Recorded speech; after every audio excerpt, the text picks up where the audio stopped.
उपाय कर लिया तो मैं ईश्वर की सौगंध खाता हूँ, आपके घर से गरीबी दूर भाग जाएगी, आप रातों रात माला माल हो जाएंगे। मैं भगवान कृष्ण की सौगंध खाता हूँ।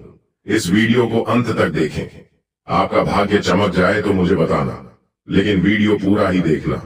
एक लाइक जरूर करें अगर आप भगवान कृष्ण से प्यार करते हैं, लड्डू गोपाल से प्यार करते हैं, राधा रानी से प्यार करते हैं तो एक लाइक जरूर करना।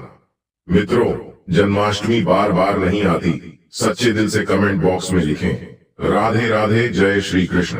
भक्तों, पंचांग के अनुसार इस साल भाद्रपद माह के कृष्ण पक्ष की अष्टमी तिथि की शुरुआत 26 अगस्त की रात 3:39 पर होगी और 27 अगस्त रात 2:19 पर इसका समापन होगा।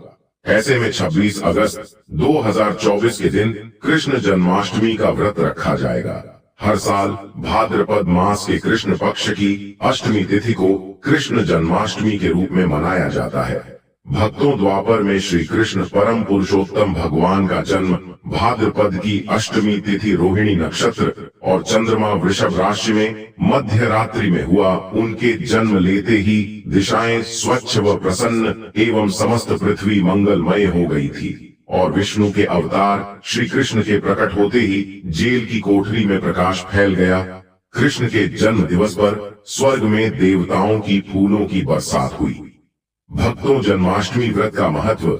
शास्त्रों में जन्माष्टमी के व्रत को 1000 एकादशी व्रत के समान माना गया है और 100 बार गंगा स्नान करने का जो पुण्य मिलता है मात्र जन्माष्टमी का व्रत करने से प्राप्त हो जाता है। और भक्तों, जाप का अनंत गुना फल देने वाला जन्माष्टमी के दिन ध्यान जाप और रात्रि जागरण का विशेष महत्व है। इसलिए जन्माष्टमी की रात में जागरण करके भगवान के भजन कीर्तन अवश्य करना चाहिए। मित्रों, भविष्य पुराण में इस व्रत के संदर्भ में उल्लेख है कि जिस घर में यह कृष्ण जन्माष्टमी का व्रत किया जाता है वहां अकाल मृत्यु गर्भपात किसी भी माँ के बच्चे गर्भ में नहीं मरते, गर्भ ठहरता है, वैधव्य दुर्भाग्य तथा कलह नहीं होती। जो एक बार भी इस व्रत को करता है उसे श्री कृष्ण का आशीर्वाद प्राप्त होता है। वह प्राणी संसार के सभी सुखों को भोग कर विष्णु लोक में निवास करता है। भक्तों, अब बात कर लेते हैं जन्माष्टमी पूजन विधि की।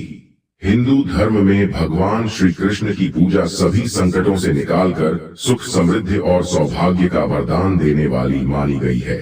जन्माष्टमी के दिन प्रातः जल्दी उठकर स्नान आदि से निवृत्त होकर स्वच्छ वस्त्र धारण करें। इसके बाद पूर्व या उत्तर की ओर मुख करके व्रत का संकल्प लें। अगर नॉर्थ ईस्ट में भगवान कृष्ण को लगाया जाए तो आप अपने जीवन में धर्म युद्ध में खड़े हैं, कर्म क्षेत्र में खड़े हैं, तो वहां आपकी जीत सुनिश्चित है और आपकी जितनी भी परेशानियां हैं उन्हें कन्हैया दूर कर देते हैं। माता देवकी और भगवान श्री कृष्ण की मूर्ति या चित्र पालने में स्थापित करें। और भक्तों, पूजन में देवकी वासुदेव, बलदेव, नंद, यशोदा आदि देवताओं के नाम जपे। रात्रि में 12 बजे के बाद श्री कृष्ण का जन्मोत्सव मनाए। भक्तों, जन्माष्टमी पर कृष्ण कन्हैया को पीले चंदन या फिर केसर का तिलक जरूर लगाएं। साथ ही साथ उन्हें मोर का मुकुट और बांसुरी जरूर अर्पित करें।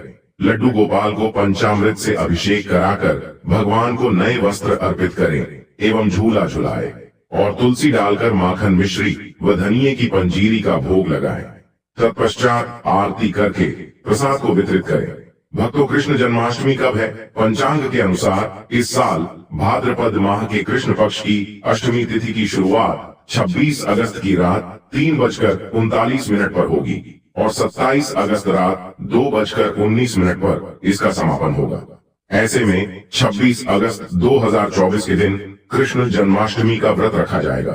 कृष्ण जन्माष्टमी की पूजा मध्य रात्रि की जाती है, इसलिए इस साल भगवान श्री कृष्ण का जन्मोत्सव 26 अगस्त 2024 सोमवार को मनाया जाएगा। भक्तों, चलिए जानते हैं जन्माष्टमी पर श्री कृष्ण की जन्म कथा। मित्रों, जन्माष्टमी की यह कथा चुपके से भी सुनने से समस्त तकलीफें, बीमारियां सब समाप्त हो जाती हैं और पितृदोष, मंगल दोष, काल सर्प दोष, शनि दोष तुरंत ठीक हो जाते हैं। और भक्तों, इस कथा को बीच में नहीं छोड़ी जाती, इसीलिए इस कथा को बीच में न छोड़ें, पूरी अवश्य सुनें। भक्तों, पौराणिक कथाओं के अनुसार भाद्रपद माह कृष्ण पक्ष की अष्टमी तिथि को भगवान कृष्ण ने माता देवकी की 8वीं संतान के रूप में जन्म लिया था और कृष्ण जी का जन्म मथुरा में कंस के कारागार में हुआ था। तब माता देवकी राजा कंस की बहन थी। कंस को सत्ता का लालच था। उसने अपने पिता राजा उग्रसेन की राजगद्दी छीनकर उन्हें जेल में बंद कर दिया था और स्वयं को मथुरा का राजा घोषित कर दिया था। राजा कंस अपनी बहन देवकी से बहुत प्रेम करते थे। उन्होंने अपनी बहन का विवाह वासुदेव से कराया था, लेकिन जब वह मां देवकी को विदा कर रहा था, तभी एक आकाशवाणी हुई कि देवकी का 8वां पुत्र कंस की मौत का कारण बनेगा। यह सुनकर कंस डर गया। उसने तुरंत अपनी बहन और उनके पति वासुदेव को जेल में बंद कर दिया और उनके आसपास सैनिक और पहरेदारी लगा दी। कंस अपनी मौत के डर से देवकी और वासुदेव के 7 संतानों को मार चुका था। कृष्ण जी का जन्म इसके बाद भाद्रपद माह कृष्ण पक्ष की अष्टमी तिथि को रोहिणी नक्षत्र अंधेरी रात में भगवान कृष्ण ने देवकी की 8वीं संतान के रूप में जन्म लिया। श्री कृष्ण के जन्म लेते ही कोठरी प्रकाश में हो गई और आकाशवाणी हुई कि विष्णु जी ने कृष्ण जी के अवतार में देवकी के यहाँ जन्म लिया है। उन्हें गोकुल में बाबा नंद के पास छोड़ आए और उनके घर एक कन्या जन्मी है, उसे मथुरा लाकर कंस को सौंप दे। आकाशवाणी सुनते ही वासुदेव के हाथों की बेड़ियां खुल गई। सभी पहरेदार सोने लगे। कान्हा को एक टोकरी में बाल गोपाल को रखकर सिर पर रख लिया और गोकुल की ओर चल पड़े। कान्हा को गोकुल धाम ले जाने में वासुदेव को कई मुसीबतों का सामना करना पड़ा। यमुना नदी कृष्ण जी के चरणों को स्पर्श करने के लिए उफान पर आ गए, लेकिन चरण स्पर्श के बाद वो फिर से शांत पड़ गए और बाल गोपाल को बाबा नंद के पास छोड़ आए और गोकुल से कन्या को लेकर वापस लौट आए और जेल अपने आप बंद हो गया और उनके हाथों में हथकड़ी लग गई। तब भक्तों कन्या के रोने की आवाज सुनते ही सभी पहरेदार उठकर कंस को बताया। तब कंस बंदी गृह आया। वो कन्या को देवकी और वासुदेव की 8वीं कन्या समझ उसे मारने चला, लेकिन वो आकाश में उड़ गई और फिर से आकाशवाणी हुई कि कंस को मारने वाला अब इस दुनिया में पैदा हो चुका है। बाबा नंद और उनकी पत्नी मां यशोदा ने कृष्ण जी का पालन पोषण किया। राजा कंस ने कृष्ण जी का पता लगाकर उन्हें मारने की खूब कोशिश की, लेकिन कंस की सारी कोशिशें विफल हुई और कृष्ण जी को कोई मार नहीं सका। अंत में श्री कृष्ण ने कंस का वध किया, राजा उग्रसेन को फिर मथुरा की राजगद्दी सौंप दी। इस तरह से जन्माष्टमी के व्रत कथा पूरी हुई। भक्तों, आगे बढ़ने से पहले कमेंट बॉक्स में अपनी राशि भी डाल दीजिएगा। यदि हमारे पास कोई उपाय होगा तो वह आकर हम आपके कमेंट का रिप्लाई में बता देंगे। भक्तों, आप जन्माष्टमी पर भूल कर भी ना करें। ये गलतियां तुलसी को लेकर ना करें। ये गलती जन्माष्टमी के दिन भूलकर भी तुलसी की पत्तियां तोड़ने से बचना चाहिए। दरअसल शास्त्रों में कहा गया है यह है, ऐसे में इस दिन तुलसी की पत्तियां नहीं तोड़नी चाहिए। जन्माष्टमी से पहले आप तुलसी तोड़ कर रख लें। बिना तुलसी के जन्माष्टमी का पर्व अधूरा है। भगवान कृष्ण किसी भी ऐसे भोग को स्वीकार नहीं करते जिसमें तुलसी पत्र न पड़ा हो। ऐसा भोग पाप के समान होता है, जहरीला माना जाता है। और चावल खाना, यह बात तो सभी जानते हैं कि एकादशी के दिन चावल नहीं खाने चाहिए, लेकिन बहुत ही कम लोग जानते हैं कि जन्माष्टमी के दिन भी चावल को खाना वर्जित होता है। मित्रों, चाहे आप व्रत रखें या ना रखें, लेकिन जन्माष्टमी के दिन चावल खाना शुभ नहीं माना जाता और तामसिक भोजन जन्माष्टमी के दिन तामसिक भोजन वर्जित माना जाता है। ऐसे में इस दिन मांस, मदिरा, प्याज और लहसुन नहीं खाना चाहिए। भक्तों, इस दिन गलती से भी लहसुन प्याज का खाना कभी मत बनाना, क्योंकि राहु केतु के कारण ही लहसुन प्याज की उत्पत्ति हुई है और भगवान विष्णु और राहु केतु के बीच में भीषण शत्रुता होती है। भगवान कृष्ण के लिए सभी भक्त एक समान होते हैं। ऐसे में इस दिन किसी भी व्यक्ति का अनादर करने से बचना चाहिए। एक बार भगवान कृष्ण के भक्त ने एक व्यक्ति का अपमान कर दिया था। उसी क्षण भगवान कृष्ण ने अपने भक्त को श्राप दिया था। इसीलिए किसी का भी अपमान न करें और भक्तों, कृष्ण जन्माष्टमी पर भूल से भी गाय को सताना नहीं चाहिए। गाय भगवान कृष्ण को बहुत ही प्रिय है, क्योंकि कृष्ण अवतार में उनका पालन पोषण एक ग्वाले के घर में हुआ था। ऐसे में जन्माष्टमी के दिन किसी भी गाय और बछड़े को भूल कर भी नहीं सताना चाहिए। भगवान कृष्ण गाय को सबसे प्रिय मानते हैं, गाय माता को सबसे ज्यादा प्यार करते हैं, इसीलिए गाय को इस दिन रोटी फल वगैरह मिठाई अवश्य खिलाएं। और दोस्तों, जन्माष्टमी के दिन केवल सात्विक खाना खाएं। जन्माष्टमी व्रत में दूध और दही जरूरी है। व्रत के दौरान ताजे फलों के शेक, लस्सी, छाछ या दूध का सेवन कर सकते हैं और नारियल पानी पी सकते हैं। जन्माष्टमी के दिन पेड़ों को काटना भी अशुभ माना जाता है। दोस्तों, श्री कृष्ण हर चीज में बसते हैं और हर चीज उनमें बसती है, बल्कि हो सके तो इस दिन ज्यादा से ज्यादा पेड़ लगाने चाहिए। इससे घर और परिवार में सुख और शांति बनी रहती है। भगवान कृष्ण सदा पीपल के वृक्ष में रहते हैं। पीपल वृक्ष पर जन्माष्टमी पर जल अवश्य अर्पित करें, इससे वह प्रसन्न जल्दी होते हैं। भक्तों, जन्माष्टमी के दिन ब्रह्मचर्य का पालन करना अनिवार्य होता है। इस दिन पूरे पवित्र मन से भगवान की पूजा करनी चाहिए। कम से कम इस दिन पत्नी से दूर रहना चाहिए और संयम और नियम का पालन करते हैं तो उन्हें एक सुशील और सुंदर पुत्र की प्राप्ति होती है। और ऐसे बालक का मुख भगवान कृष्ण की तरह होता है और शरीर भगवान कृष्ण की तरह कोमल होता है। भक्तों, जो लोग इस दिन व्रत रखते हैं तो उन्हें रात में 12 बजे से पहले अपना व्रत नहीं खोलना चाहिए। उससे पहले व्रत खोलने से पूजा का फल नहीं मिलता है और व्रत भी अधूरा माना जाता है। भक्तों, आप जन्माष्टमी पर करें इन मंत्रों का जाप। भगवान कृष्ण की कृपा से आपकी समस्त गरीबी दूर हो जाएगी, आप धनवान हो जाएंगे, मालामाल हो जाएंगे। आपके घर में राधा रानी की कृपा बरसेगी और माता लक्ष्मी की कृपा बरसेगी। मित्रों, श्री कृष्ण मंत्र क्रीम कृष्णाय नमः भगवान श्री कृष्ण के इस मंत्र का जाप करने से धन धान्य की प्राप्ति होती है। ऐसे में जन्माष्टमी के विशेष अवसर पर इस मंत्र का जाप करने से साधक को शुभ फलों की प्राप्ति होती है।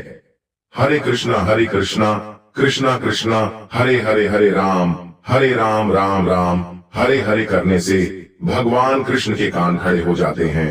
वह भक्त की पुकार अवश्य सुनते हैं। कम से कम इसका जाप 21 बार अवश्य करें या फिर 108 बार भी आप जाप कर सकते हैं, बहुत ही शुभ माना जाता है। भक्तों, जन्माष्टमी पर जो स्त्री भगवान लड्डू गोपाल को झूला झुलाती है उसे अनंत काल तक बांझपन का सामना नहीं करना पड़ता है। भगवान लड्डू गोपाल की कृपा से ऐसी स्त्री को सुंदर पुत्र की प्राप्ति होती है। मित्रों, जन्माष्टमी पर मोर पंख अवश्य लाएं और मंदिर में स्थापित करें और भगवान कृष्ण की बंसी जन्माष्टमी पर अवश्य लेकर आए। अगर आप व्रत रख रहे हैं तो भगवान लड्डू गोपाल के खिलौने आदि जरूर लेकर आना चाहिए, इसे लाना मत भूलना। और जन्माष्टमी पर कौड़ियां आप ला सकते हैं, भगवान कृष्ण की स्थापना कर सकते हैं। दोस्तों, इस दिन गलती से भी किसी भी व्यक्ति को गिफ्ट के तौर पर भगवान कृष्ण को उपहार में कभी मत देना, इससे घर की लक्ष्मी रुष्ट हो सकती है। और जन्माष्टमी पर सोने, चांदी, तांबा, पीतल की खरीदारी आप कर सकते हैं, बहुत शुभ माना जाता है। जन्माष्टमी पर पालना अवश्य लेकर आना, इसमें लड्डू गोपाल जी झूला झूले। भक्तों, जन्माष्टमी पर तुलसी माता के सामने भगवान कृष्ण के 4 नाम जैसे गोपाला, गोविंदा, देवकी नंदन और दामोदर पुकारें और साथ ही ओम नमो भगवते वासुदेवाय नमः मंत्र का जाप करें। ऐसा करने से सभी समस्याएं दूर हो जाएंगी। माता तुलसी आपके घर को धन धान्य से भर देंगे। जन्माष्टमी के दिन भोग में मक्खन के साथ तुलसी दल जरूर डालें और वह भगवान कृष्ण को अर्पित करें। मित्रों, जन्माष्टमी के शुभ अवसर पर नमक का विशेष उपाय अवश्य करना चाहिए। दोस्तों, मैं ईश्वर की सौगंध खाता, नमक का यह उपाय करने से आपके समस्त पाप नष्ट हो जाएंगे, गरीबी दूर हो जाएगी, आपकी नौकरी लग जाएगी और संतान प्राप्ति हेतु व्यापार चलाने के लिए भी यह उपाय जरूर करें। भक्तों, हम भी नमक का यह उपाय जरूर करते हैं। मैं ईश्वर की सौगंध खाता हूँ। अगर आपने यह उपाय कर लिया तो आपको करोड़पति होने से कोई नहीं रोक पाएगा। भगवान कृष्ण का विशेष आशीर्वाद मिलेगा।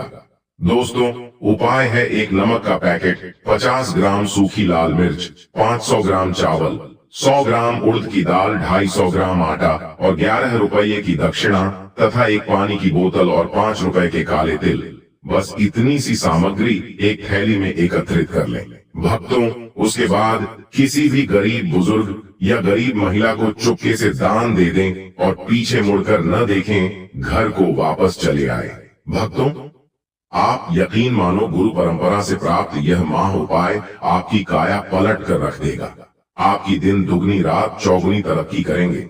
भक्तों, ये उपाय हम भी जरूर करते हैं। पौराणिक पुस्तक और शास्त्रों में लिखा उपाय आज हम आपको बता रहे हैं। यह उपाय जन्माष्टमी के दिन जरूर करें। मैं ईश्वर की सौगंध खाता हूँ, आपका भाग्य उदय हो जाएगा। दोस्तों, ये उपाय में हर जन्माष्टमी के दिन जरूर करना चाहिए।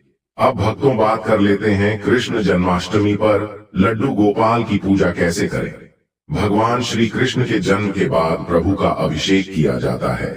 खीरे से बाहर निकालने के बाद लड्डू गोपाल का कच्चे दूध, दही, घी, शहद और गंगा जल से अभिषेक करें।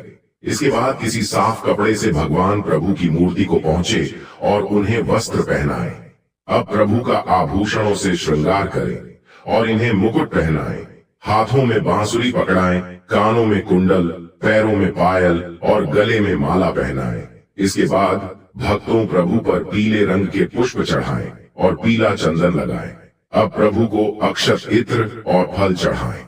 इसके बाद धूप और घी के दीपक से प्रभु की आरती पूरी श्रद्धा के साथ करें। कान्हा जी को माखन बेहद पसंद है, इसलिए लड्डू गोपाल को माखन मिश्री या मेवे की खीर का भोग लगाएं। अंत में क्षमा प्रार्थना करें और कृष्ण भगवान के मंत्रों का जाप भी कर सकते हैं। वहीं जन्माष्टमी पर भजन कीर्तन करने का भी विशेष महत्व होता है। भक्तों, तो आज की वीडियो यहीं समाप्त करते हैं। अगर आपको यह जानकारी अच्छी लगी हो तो कमेंट बॉक्स में सच्चे दिल से जय श्री कृष्णा, राधे राधे अवश्य लिखें। धन्यवाद।